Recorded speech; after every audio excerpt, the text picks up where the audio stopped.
आदि गुरुपीठ समस्त देवता आवाहन पूर्वक वधूवर्यो हो शुभा आशीर्वादम प्राप्तिरस्तु त्या नारळावर ठेवून द्यायचे.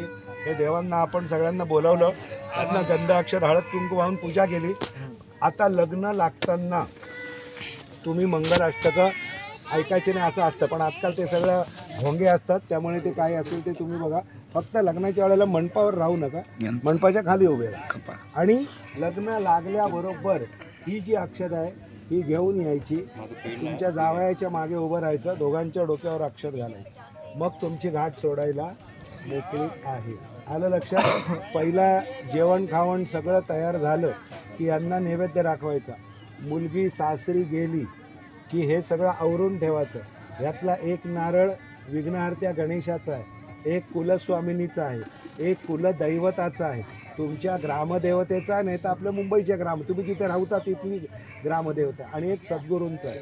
असे 5 मानाचे नारळ आपण दिलेले आहेत. मुलगी एक दिवस येईल आपल्याकडे लग्नानंतर आणि परत जाईल, तेव्हा आम्ही ते सूत जे बांधू, जे दोरे जे आम्ही बांधू, ते दोघांचे आपल्या घरात सोडवायचे. हे हळदी हळकुंडाचे. आलं लक्षात? तिचा ह्यो चुडा काढून नवीन चुडा भरवायचा आणि संख्या विषम पाहिजे दोन्ही मिळून. आलं लक्षात?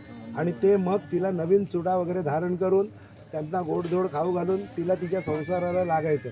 मग तो चुडा, ते नारळ आणि त्या रवळीतले ते सगळे पदार्थ हे घेऊन तुम्ही यथाशक्ती जेव्हा कधी कुलस्वामिनीला जाल तेव्हा तिच्या चरणी अर्पण करायचं. एक दिवस तुम्ही पण असंच पवित्र हे घेऊन माप ओलांडून बाबांच्या आयुष्यात आला होता. ते देवाने जे काय दिलं आहे ते सगळं आता चांगलं होऊन तुम्ही जेवढं केलं तिचे 100 पट चांगलं पोरीचं हो, म्हणून त्या देवीला तुमच्या प्रार्थना करा. ठीक आहे? चला 4 बापेवर या. हा, गाणा भरून घेऊ. 5 बायका या वरती पाहिजे. चला तुम्ही आहात अजून बोलवा. 3 आहेत या, 2 झाल्या. कोण असं ह्यांच्याकडे बोलवले तरी चालतील, असं काय नाही. नाही असं काय नाही, हा यांच्याकडे पण. ए भाई ये उचल. चला गाणा घ्या. जरा हे बस परफेक्ट. इकडे बघा, इकडे हात जोडून मान सरळ ठेवा तुमची समोर बघा. आणि 5 बापे पाहिजे. तू ठीक नाही